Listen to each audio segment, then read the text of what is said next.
예수님, 예수님. 네, 오늘은 연중제 32주간 금요일입니다. 복음 묵상 함께 하도록 하시겠습니다. 성부와 성자와 성령의 이름으로 아멘.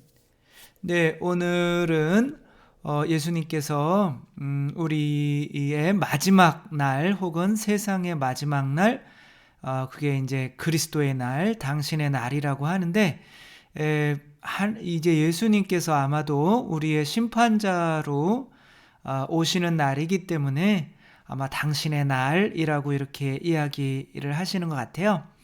그때가 되면 이제 노아의 홍수 때나 그 소돔 땅에 유황불이 떨어져서 망할 때처럼 그렇게 갑자기 세상이 망하게 된다고 이렇게 하시죠. 그러나 그렇게 망할 때에도 노아는 언제 그 홍수가 일어나더라도 이렇게 뜰 수 있는 배를 미리부터 이렇게 준비하고 있었고, 롯이라고 하는 사람은 하느님께서 보내신 두 천사를 맞아들였기 때문에 그 천사의 말을 따라서 그 소돔이라는 곳을 빠져나오기 전에는 유황불이 떨어지지 않았죠.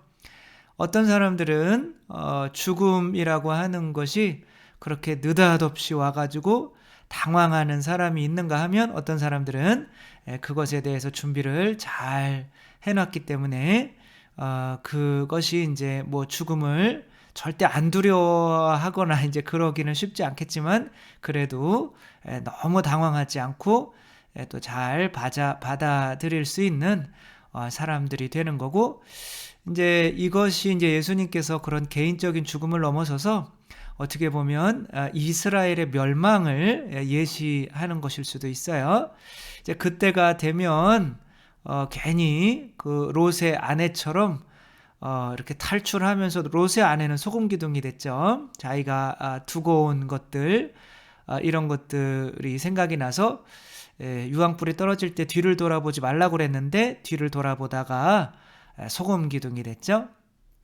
그런 일이 없도록 다시 이렇게 뛰쳐 들어가는 일이 없게 해라 라고 하는데, 제자들이 그런 일이 언제 일어날 겁니까? 어디서 일어날 겁니까? 이렇게 묻죠. 그랬더니 예수님이 어디서 일어나는지는 말씀해 주시지 않고 시체가 있는 곳에 독수리들이 모여든다, 이렇게 아리까리한, 이상한, 좀 헷갈리는 말씀을 하시죠. 그래서 그림을 이렇게 독수리들이 이렇게 많이 모여든 것으로 이렇게 했죠. 만약에 독수리들이 이렇게 많이 모여 있다면 그 밑에는 살아있는 생생한 것이 있을까요? 아니면 죽어있는 시체가 있을까요? 죽어있는 시체가 있을 가능성이 많죠. 와서 뜯어먹기만 하면 되는 거지만, 살아있는 것은 또 싸워야 되고 뭐 그런, 어차피 죽여서 먹어야 되는 거니까. 그렇게 시체라고 하는 것은 우리가 볼 때 이 세상에서 살아있는 사람들이기는 하지만 하느님이 볼 때는 죽은 사람들인 거죠. 하느님이 볼 때는 이 세상에서 뭐 100년도 못 사는 그런 생명을 가지고 있는 사람을 살아있다라고 하지 않고, 참 생명이신 하느님을 품고 있는 사람을 살아있는 사람이다, 이렇게 얘기를 하는 거죠. 근데 이스라엘 백성은 참 생명이 세상에 왔지만, 나는 길이요 진리요 생명이다 라고 하시는 분이 세상에 왔지만 그분을 죽였죠. 그러니까 이스라엘 백성은 살아있는 거기는 하지만 실제로는 죽어있는 사람들이었던 거죠. 그렇게 시체가 되어버리니 독수리로 상징되는 로마의 군사, 로마 군사들이, 여러분 레지오 할 때 백실리움이라고 해서 이렇게 독수리 문양 있고 이제 그런 쥐구본 둥근한 거 있고 중간에, 그것이 로마 군인들의 깃발을 상징하죠. 로마 군인들이. 지금 미국도 아마 독수리로 이렇게 문양으로 이렇게 하고 있지만, 아무튼 그런 시체가 되니 독수리가 와서 이제 너희들은 이제 죽을 거야. 그때는 다 도망치는 게 낫다. 괜히 세상 거에 집착하다가 그렇게 죽지 마라 라고 이렇게 말씀을 하시는 거죠. 그러니까 우리가 이 세상에서 살아있을 수도 있고 시체일 수도 있는 거예요. 그래서 숨 쉬고 살아가지만 어떤 사람들은 하느님 보시기에 죽은 사람들일 수도 있고 어떤 사람들은 살아있는 사람일 수도 있는 거죠. 노아와 같은 사람은 세상에서 살아있었던 사람이고 노아처럼 하느님의 뜻을 따라서 방주를 만드는데 협조하지 않은 사람들은 이미 이제 죽은 사람들인 거고, 소돔 땅에서 살아있지만 천사를 맞아들이지 않은 사람들은 이미 다 죽은 사람들인 거죠. 저희는 살아있는 사람일까요? 죽은 사람일까요? 그 시체가 되지 말아야겠죠. 1977년에 박흥숙이라고 하는 이 사람이 망치로 무등산에서 장정 4명을 살해한 사건이 있었습니다. 괴력의 소유자, 무등산의 타잔이라고 이렇게 났었고, 신문에 집이 이제 깡패로 집이 이제 3채씩이나 있으면서 그 이제 이런 일을 이제 저질렀다라고 하는데 실제로는 안 그랬죠. 이 사람은 이제 박흥숙이라고 하는 이 사람은 시골에서 살고 있었는데 아버지가 초등학교 5학년 때 위암으로 돌아가시고, 둘째였는데 장남이 형도 사고로 이제 죽은 거죠. 근데 공부를 워낙 잘해서 항상 1등을 놓친 적이 없고 중학교도 이제 수석으로 입학을 했는데, 자기 밑에 여동생이 있고 또 남동생이 둘 있고 어머니가 있고 또 외할머니가 있고 그 6식구가 같이 사는데 자기가 장남이 된 거잖아요. 그래서 중학교를 들어갈 수가 없어서 이제 자기가 돈을 벌어야 되는데 뭐 땅도 없으니까 농사를 지을 수가 없으니까 이제는 모든 걸 팔고 광주로 이사를 온 거죠. 근데 광주에 자기들 뭐 중학교에 돈이 없어서 입학할 수가 없는 상황이었으니까 집을 얻을 수가 없어서 그때는 이제 무등산에 중턱에 한 500m 되는 중턱에 사람들이, 집 없는 사람들이 이렇게 각자 돌이나 이제 뭐 지푸라기 같은 거 해놓고 이렇게 그냥 움막을 짓고 사는 사람들이 이제 있었죠. 그래서 거기 가서 자기도 그렇게 움막을 짓고 공장에 가서 일을 하면서 고학으로 독학을 해서 중학교, 고등학교 검정고시를 다 패스하고 이렇게 잘 살아가고 있었는데, 그때 이제 무등산에 케이블카가 놓여진다고 하니까 이제 케이블카로 다 보이잖아요, 움막이. 그때는 뭐 성화봉송한다고 1988년에 TV 나온다고 그 TV 나오는 모든 지역에 그런 집들을 다 허물게 했었죠. 아무튼 뭐 그런 시대였으니까 이렇게 용역이 올라온 거죠. 그러니까 뭐 구청에서 보낸 사람들이라고 했는데 실제로는 일용직 용역들이 올라와서 망치 들고 해머 들고 올라와서 이제 집을 부수기 시작하는 거죠. 그러니까 뭐 어쩔 수 없이 이제 집을 부수니까 이렇게 하는데, 이 집을 불사를 하고 그렇게 하는 거예요. 왜냐하면 그렇게 해놨다가 다시 이제 이 사람들은 움막이라는 게 또 다시 이렇게 지으면 지워지는 거잖아요. 아예 불을 질러버리면 다시 못 짓기 때문에 불을 질러라 라고 했더니, 그러면은 우리가 어디 가서 사냐 그랬더니 땅 파고 살아, 뭐 이렇게 얘기를 하는 거예요. 그래서 제발 불만 좀 지르지 말라고 하는데 그러면서 이제 지붕 위로 올라갔어요. 그럼 나도 타 죽겠다고. 그랬더니 집 불 안 지를 테니까 내려와 라고 해서 이렇게 내려왔는데 자기 집이 이제 움막이 불타고 있는 거예요. 거짓말을 했던 거죠. 그러니까 이제 엄마가 그 지붕에 30만 원을 3년 동안 가정부 하면서 벌어놓은, 그때 30만 원이면 뭐 지금 몇 천만 원 될 수도 있죠. 그게 막 타버리니까 엄마가 막 들어가려고 그랬는데 용역 그 사람들한테 밀쳐가지고 엄마가 또 쓰러져가지고 기절하고, 동생도 막 뭐라고 하니까 이가 동생이 저 사람들도 하루하루 먹고 살려고 하는 사람들이야, 이해하자, 뭐 그렇게 이제 동생을 달랬죠.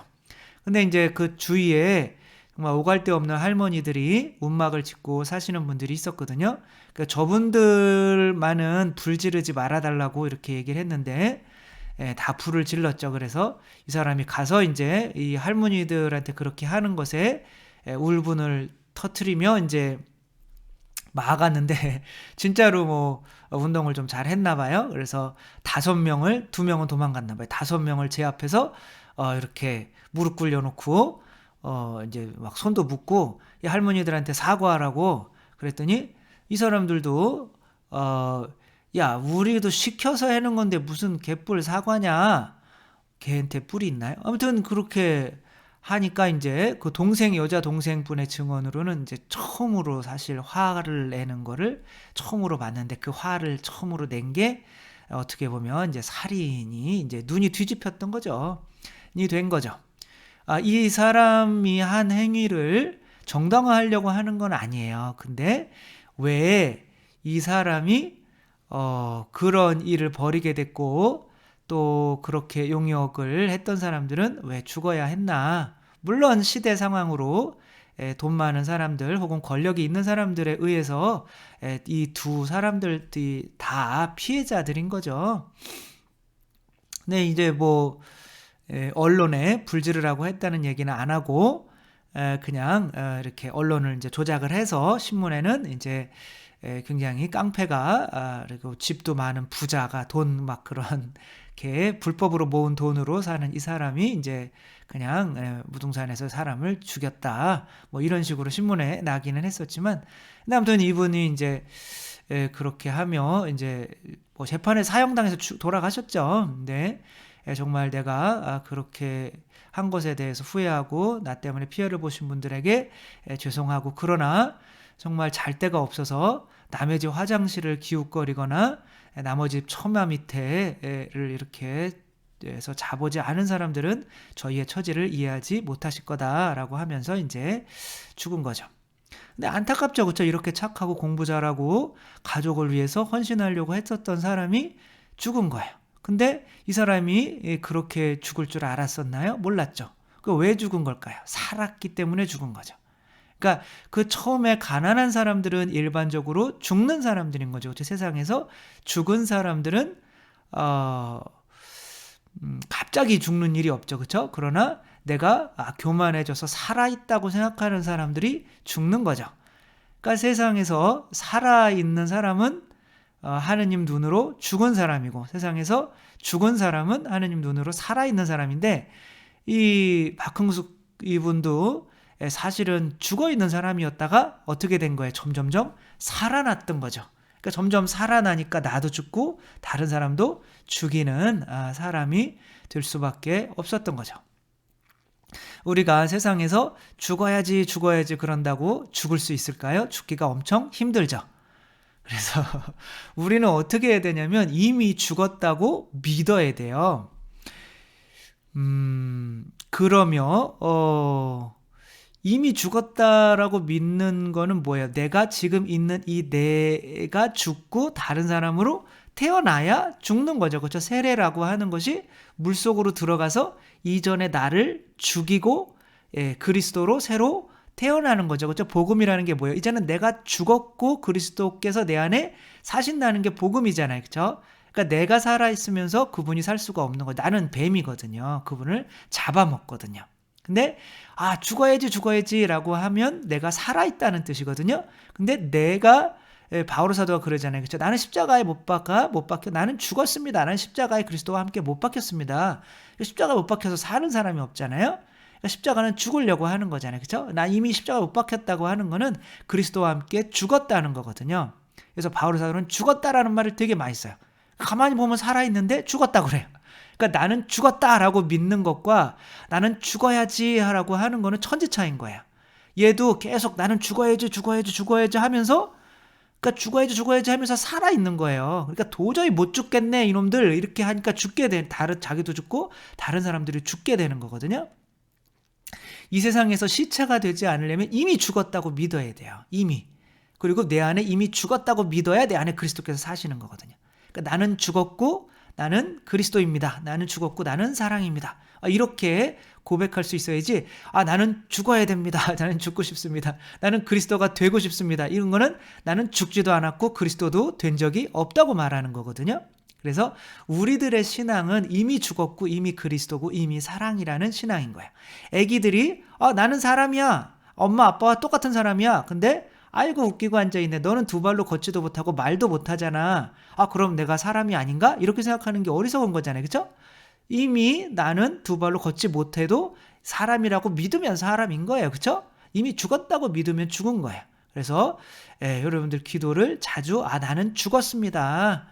나는 십자가에 못 박혀서 그리스도와 함께 죽었습니다. 그리스도께서 십자가에 못 박혀 돌아가신 이유는 우리까지 다 죽이려고 하신 거예요. 우리도 너희도 나와 함께 내가 너희를 다 끌어안았거든. 그리고 내가 십자가에서 죽었어. 그러니까 너희도 죽은 거야. 이거 알려주려고 하신 거거든요. 그래서 나는 죽었습니다 라고 고백하면 화가 날 일이라도 이 사람이 막 그렇게 그 사람들이 화를 돋궜어라도 그래 나는 죽었습니다. 나는 죽었습니다. 몇 번만 했다고 하면 이것만 믿었다고 하면 이런 일은 일어나지 않았죠. 그러니까 이 사람이 살아났기 때문에 이제 이 사람이 하느님 보기에 시체가 되어버렸던 거죠. 예수님께서 이런 일이 일어날 거라는 거를 이 노아의 홍수는 이미 죽은 거예요. 나는 세상에서 죽었습니다. 그러니까 이 사람들이 비웃고 막 그래도 산에다가 나무로 그냥 방주를 만들고 있었던 거죠. 나는 죽었습니다. 그래야 살 수가 있는 거죠. 또 롯도 나는 이미 이 소돔 땅에서 나는 이미 죽은 사람입니다. 나는 그러니까 천사를 따라 나올 수가 있었는데 이 세상에서 살았던 이 요마나트륨이 된 이 롯의 자매님은 나는 아직 안 죽은 거예요. 세상에서. 그러니까 세상과 함께 죽게 되는 거죠. 여러분들 기도를 오늘 하루 한번 살아가시면서 나는 죽었습니다. 1시간에 한 번 정도씩만이라도 나는 죽었습니다. 한번 이런 기도 해보세요. 그러면 정말 이상하게 진짜 죽어요. 그래서 이제 뭐 회사에서 막 짜증내야 될 것도 나는 죽었습니다. 나는 죽었습니다. 나는 그리스도와 함께 죽었습니다. 그러면 짜증이 안 나요. 한 10%만 날 거예요. 그래 참을 수 있을 정도만. 그리고 가정에서도 그렇게 나는 죽었습니다. 그러면 자녀나 남편이나 또 아내나 이렇게 화날 일이 있어도 나는 죽었습니다. 힘든 일이 있어도 나는 죽었습니다. 나는 그리스도와 함께 죽었습니다. 나는 이걸 믿습니다. 라고 하면 이 세상에서 이 하느님 보시기에 시체가 안 되고 그런 사람들은 이제 영원히 살 수 있게 되는 거죠. 내가 이미 세상에서 죽어야 이미 죽은 사람이 뭐 죽은 것에 대해서 당황해야 할 필요가 없잖아요. 그렇죠? 나는 죽었습니다. 그러면 그렇게 당황해하지 않고 이 세상에서부터 정말 그리스도로 살아가면서 갑자기 오늘 암으로 이제 3개월밖에 못 삽니다.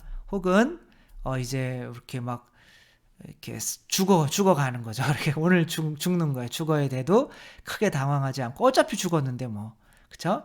그렇게 또 평화로이 이 세상에서 살면서 하느님 보시기에 정말 산 사람으로 살아갈 수 있으니까 우리들 이 세상에서 우리를 죽었다고 믿게 하기 위해서 예수님께서 돌아가신 거니까 우리들도 그 바오로 사도처럼 이미 죽은 것을 고백하며 또 참으로 살아있는 사람으로 이 세상을 살아갔으면 좋겠습니다. 주님께서 여러분과 함께